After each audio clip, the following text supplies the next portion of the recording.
Oi, cunts, how are we doing today? Today we getting into that I-70 killer video. Something about a dude strangling people, didn't really find him. I don't know much. I wanted to go blind in, not knowing much about it. Shout out to Scary Mysteries though for dropping the story, the little video. I'm gonna drop his fucking shit down in the comments, so make sure you show him some of that YouTube love. And yeah, let's get right into the fucking spooky spook, man.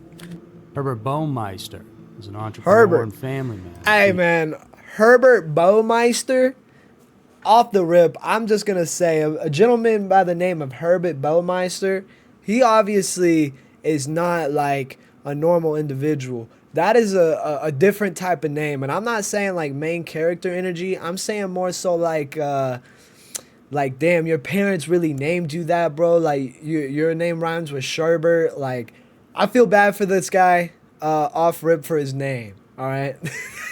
Down to 16th Street to a gay bar. And it never crossed anyone's mind and his family that this would be the last evening they'd ever see him walk out that door again. Okay. Because Roger never came home that night, or the following morning, or any other day after, for that matter.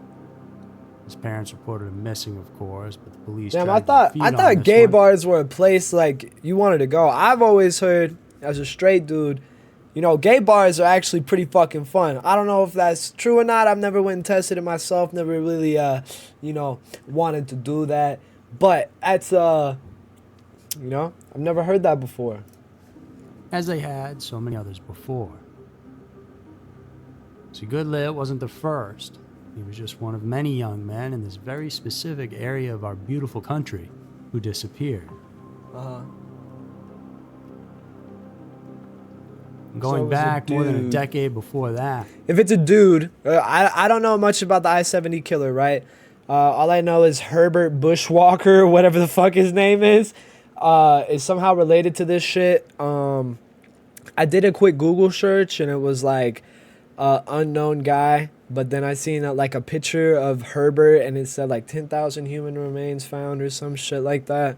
So I'm not too sure about this whole thing, but I'm gonna be honest.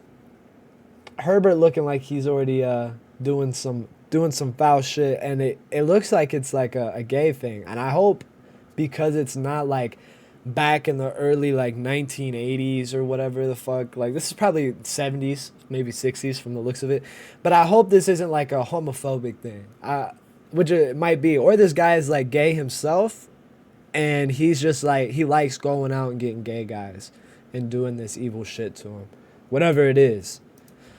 There were many stories of young, often gay men who had vanished without a trace. Authorities were aware of this, suspecting that someone could possibly be taking them out of circulation. Bro, I literally just fucking said that. Inconsistent patterns. Evil. The truth was that investigating these cases wasn't the police's top priority. Crazy. They weren't interested Fucking in looking police. into these Sometimes, disappearances precisely because the victims were gay men.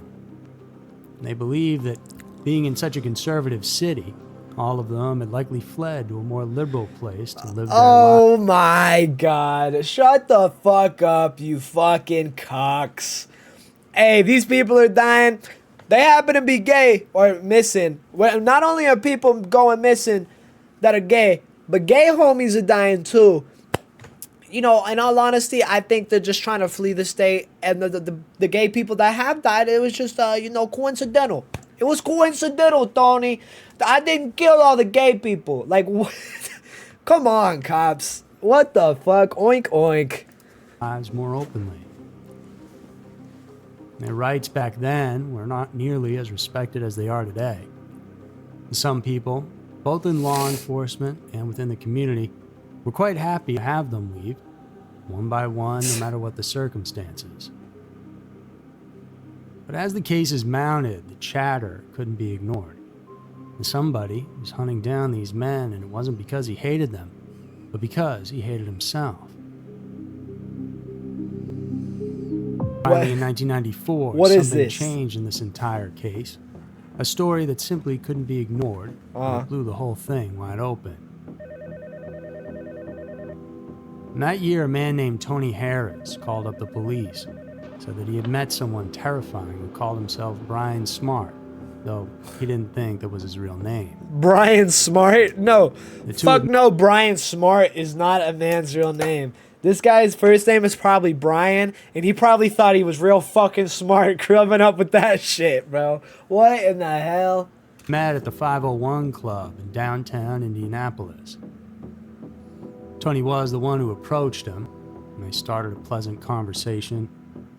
Brian said he was a landscaper from Ohio, and that he was in town preparing a half-empty house on the outskirts of the city for a family who would be moving in soon. As the night progressed, Ben offered to take Tony to that house for a cocktail and a swim in the pool. Wanna come drink some beer and swim in my pool? They got into the car, and there was a little something in Tony's mind that had him at least aware that what he was doing was a little risky. Brian made several turns as Tony tried to memorize the route to the house, but after a while, he just lost track. Is this motherfucker just assuming that the homie just, lost track?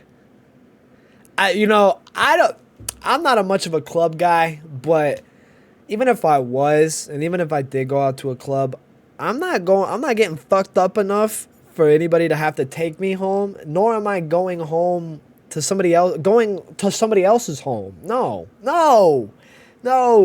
That's how, like, as a man, that's how you get Megan Thee Stallion, bro. What the fuck? Hell no.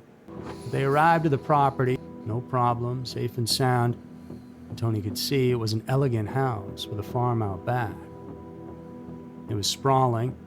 They parked the car in the garage, at which point Brian told them they needed to go downstairs through the basement to get access to the indoor pool area.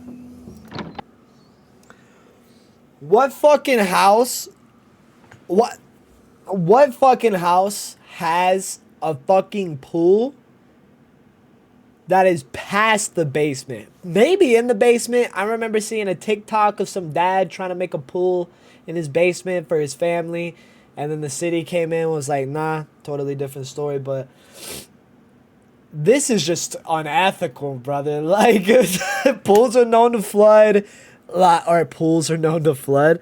Fucking basements are known to flood. You know, this is not it's not ethical.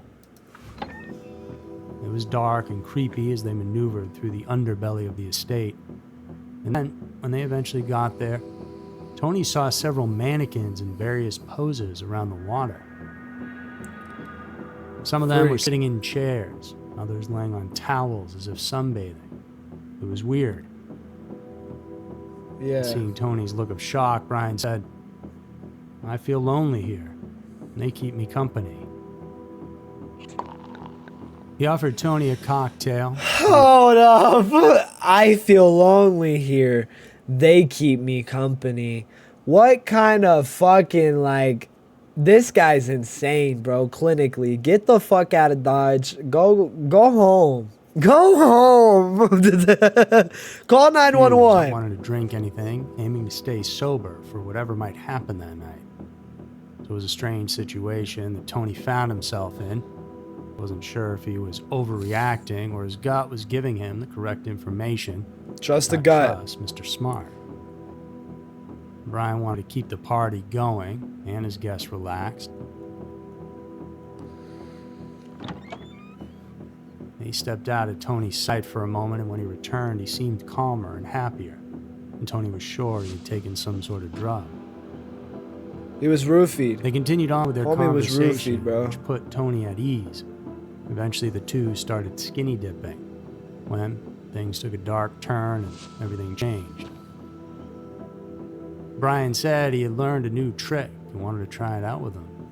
He mentioned Hey, bro, I got a experimenting new with trick. autoerotic asphyxiation. Now he found it to be unbelievably satisfying. I think that means he wants to be choked underwater while clapped. Tony should try it out with him. To try it out with me, The Tony. asphyxiation would be done with a hose while he pleasured himself. Brian lay naked on a fold-out couch in the next room, and he called Tony to his side. Tony went over and began to cut off his air supply as instructed while Brian touched himself. When he was done, What the now it was fuck? Tony's turn. What the fuck? Bro, I'll be a freak for my lady in the day, any day. Call me Kevin Gates, bro. I eat a booty hole like a cupcake. You know what I'm saying? But hey baby, do you mind just like officiating me real quick? Do you mind putting a fucking green hose around my goddamn neck and choking me? I don't know. I'm not kink shaping by any means, but that's a little too far for me. I can't do that. And Tony laid down while Brian squeezed his neck, only he took it too far. And Tony fairly quickly couldn't breathe anymore, started to black out. Cleverly, he decided to fake passing out, closing his eyes and relaxing his entire body. The trick worked, and Brian let go of him. Okay, so he's not trying to He kill him. whispered Tony's name, and Tony impulsively opened his eyes. Brian tried to act natural and pretend to be surprised, saying that sometimes accidents happen with these things, and that he was sorry. Okay. Using all the persuasion Supposedly he could, was sorry. Tony would go on to convince him to take him back to the city. He managed to escape that night. The near-death experience left Harris traumatized and convinced that Brian was a deadly predator. He finished by telling police that he believed that his good friend, Roger Goodlet, All right, I am by no means on anybody's side here, but you know, homie's into some freaky shit for sure, and you can't automatically assume he's a fucking predator, like out here just trying to kill folk, fuck him to death. Cause to be fair, according to how this guy's like telling the story, homie was like, hey. Hey, bro, you good? Hey, bro, you good?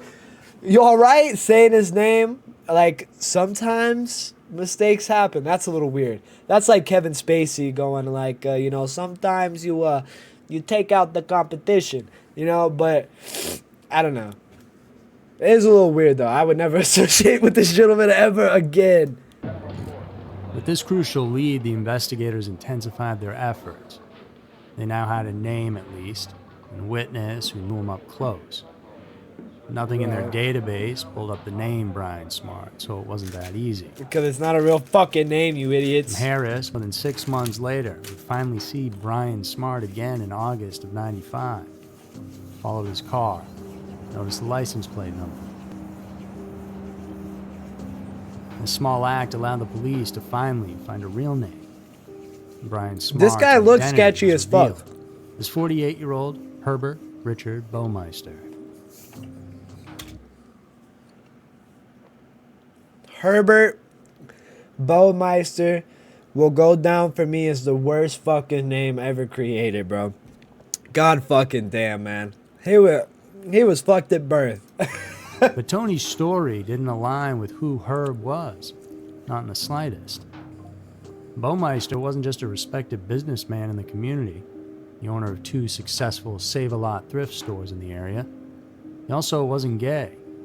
He'd been happily married to his wife Julie since 1997. All right, this sounds like this. So this definitely is sounding like how I was talking about earlier. This guy is probably like closeted. He probably like has some weird way to like he can't handle being gay. He has to have a wife, how it was back in the day. And he just started killing. He was like, you know what? I'm gonna get off and then kill him, so that nobody could tell anybody that I'm gay. That's probably the shit that's going on right now. And together, the couple had 3 lovely children. As you know, though, looks can be deceiving, sometimes very deceiving, and as it turns out, Herb wasn't just a good old-fashioned family man like he had everyone believing. He was living a double life, and was such a psychopathic killer that he may have killed upwards of 25 men. 25, damn. Born in Indianapolis on April 7th of 1947 into a well-off family where his father was a successful anesthesiologist, Why the Herb's wealthy childhood seemed Why wealthy motherfuckers gotta go and fuck it up for their family, bro? Your dad worked so fucking hard. He piped your mother so fucking good. And then you wanted to go out and you wanted to start, it's cool being gay, but then you wanted to not accept it and go kill other gay folk. Like, what the fuck is wrong with this fool? What the fuck? Am I tripping here? Like, what the hell? eventful at first glance. Nothing probably would have even been noted about it if he had just been a regular guy, but of course, this man was far from that. He showed some disturbing antisocial behaviors from a young age. For example, I don't he had a wanna strange talk to obsession people. with bodily fluids and enjoyed thinking about tasting human urine. What the fuck? He acted these desires out on a few occasions and would go on to get in trouble in school for urinating on his teachers' desks more than once. Hold the fucking on. If my kid came to me and was like, yeah, Dad, I have this, I love the smell of piss. Adoption, you get money off of it. It's not a nice thing, but fuck that, bro. What in the hell? Nah. Pissing on the teacher's desk, though, if I was provoked, that sounds like something I would have done as a kid. Also, like so many other serial killers in this world, Baumeister demonstrated cruelty towards animals, finding pleasure in playing with dead creatures and posing them in various unnatural positions. Oh, hell no. Those are real human beings that he fucking, painted or turned to, casted or some shit. Entombed. Don't tell me that's the case, bro. Do not fucking tell me that's the case. And you know what's weird? In all, in Halloween, you'll see, he had an obsession with killing animals and stuff. And, all the kids, that end up being psychopath dude. Why is that a thing? Why, is it a will thing? They know they can hurt this creature easily? I don't know. His behavior worried his father, who secretly had him undergo mental evaluations as he grew up, with the diagnosis being fairly alarming. Paranoid schizophrenia and antisocial personality disorder were a part of who he was. Despite this, though, Baumeister never received proper psychiatric treatment to address his growing deviations.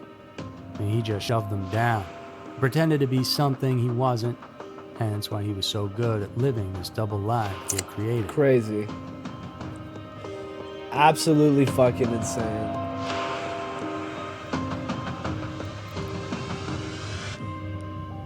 Hold on.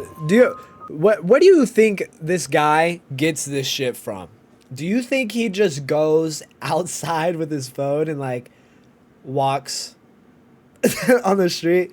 Hey, if so, more power to him, because I'm loving the video so far. This shit, I'm loving the vibe, the eeriness, the explanation, well thought out.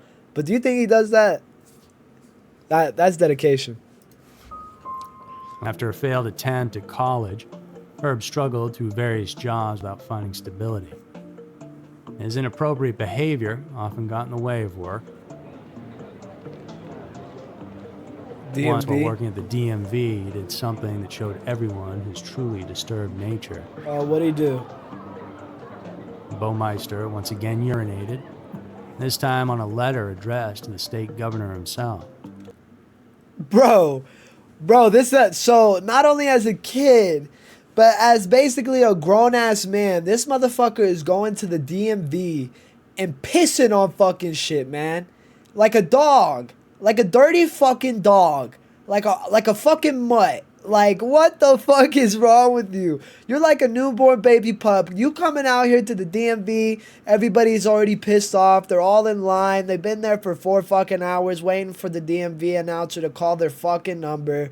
And you waltz in here, cock slanging, and you piss on a fucking letter addressed to the governor of the state. You're a fucking cucklord, dude. I swear to God. And this messed up act not only solved the mystery as to who had vandalized his supervisor's desks weeks earlier, but also cost him his job. After that unpleasant episode, Baumeister found a job at a local, humble, secondhand store. Okay. Trying to turn his life around, he stayed there for 3 years until he finally decided to strike out on his own and open his own business in the same field. Okay. All right. Now maybe he's Thus, turning. the first of the Save-A-Lot chain of stores was born. And things began to improve for him Save a as he lot. had learned to hide his dark side very That shit well sounds a from the little outside familiar. I'm world. not gonna lie. Sales were good, and encouraged by the initial profits, Baumeister and his wife Julie decided to expand operations by opening a second branch. With that money, the family also bought an impressive dream property, Fox Nice. Hollow Farms, in Okay. May of 1988. I mean, so far, so right now, let's do a little recap real quick. So, a guy named Tony has an interaction with this dude that from a gay bar. They're getting freaky deaky. Homie tries to choke him out because he's talking about how good it feels to him, and he comes in there and offers to like, hey, you try it. He freaks out. Tony freaks out, acts like he passed out. The guy, which is Sherbert here, Herbert rather, is like, yo, Tony, you all right? Da da da da. Tony gets out. It convinces him to take him out of there. He's good. And then we get a little more backstory of Herbert's life. Like to kill animals, like to do weird shit, likes pissing on people, pissing on things. He's a pissy boy. And then as a full grown man, he's got a wife now. And rich. He's made a business for himself. Interesting. First, unfortunately, this period of prosperity was short-lived, and soon mismanagement caused the business to crash. Financial difficulties created increasing tension in the Baumeister marriage. Julie began spending Fair. weekends at Fair. her mother-in-law's apartment to escape the situation, while her husband stayed behind, claiming he needed to tend to the stores. Hold on. What's up with the baby's head right here? Y'all seeing that? AI baby? And stayed behind, claiming he needed to tend to the stores. What she didn't know What the was fuck? during this free time, Get this freak Herb Bob out wasn't of going here. to work or staying home trying to figure out the next move to right the ship. Instead, he went to a whole bunch of gay bars in the city. He There, went to he go met and blow off some enjoyed steam. himself with gentlemen, dancing to the booming bass under neon lights where he could finally be who he wanted to be. Whenever he could, he would choose one of them. Typically, they were between the ages of 20 to 35. Being a successful and more experienced man, he would seduce them with tricks and promises, convincing them to come back to his luxurious home with a pool to continue the party in a more intimate venue. Oh, intimate. Few refused his invitations. Once the victim entered the grounds, their fate was completely and inevitably sealed. Upon arrival, he would invite them to relax and offer them a drink.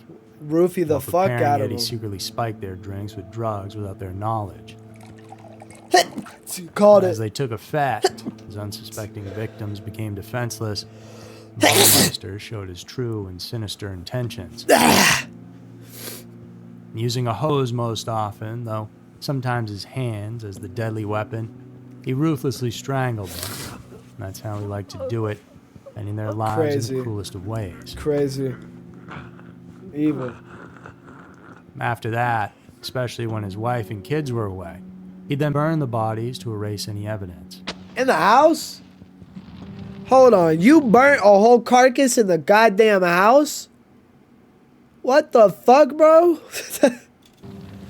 Then buried the charred remains all across the vast grounds of his property, where his children used to play in the afternoons, and they were undoubtedly walking all across these young men. And this was Herb Baumeister's M.O., which he had been refining for years. Okay. He wasn't always this clean He's about it. he's giving but like Peter that's Parker because look he right didn't now. always have Fox Hollow Farms. But by now, he was to the point where he felt like he was untouchable and impossible to catch. Which may Yeah. actually be why he let Tony Harris go that night in 1994 and drove him back to the city. Ultimately, it was that decision that would lead to his end. in more ways than one. Yeah, I wonder what like popped in him. Do you think he had like a moment of like clarity? He was like, "Holy shit, bro! Like, I tried to kill him and he lived. Like, maybe he's meant to live." Like for him, that like some weird moment of clarity, you know, like, and takes him home or some shit. Like, that's weird. Him doing that fucked himself over. But I mean, it's for the better of everybody, to be honest. Glad he did. Following Tony's lead, and after verifying the license plate registration, the police arrived at Fox Hollow Farms to find out just what exactly was going on there. Huh.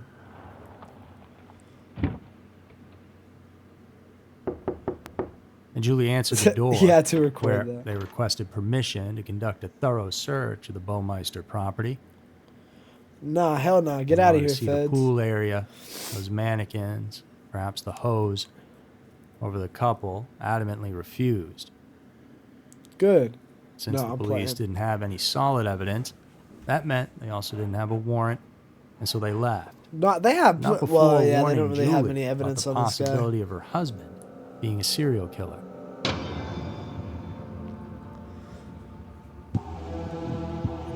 That would be crazy. Imagine this man that you married because you love him oh so dearly. Initially, Julie dismissed or even such a an woman. I couldn't accusation imagine entirely. that.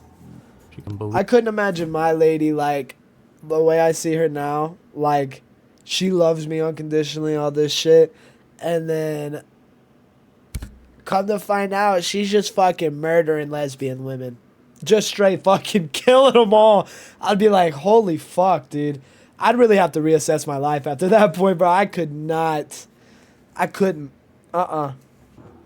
she had also grown accustomed to something at this point. However, now it seemed really strange.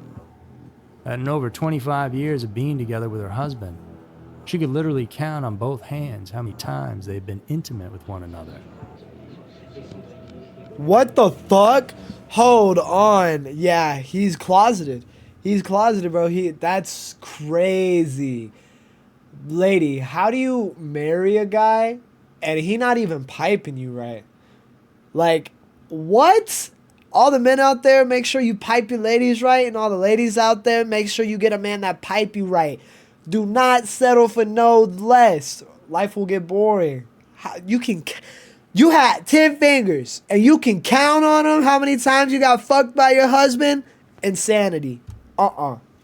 Back at the police station, as detectives looked into Herb's past, their suspicions grew stronger and stronger. They found out about his mental disorders, the urination, a brief stint in a facility shortly after getting married. But they still lacked the evidence they needed to get the search warrant.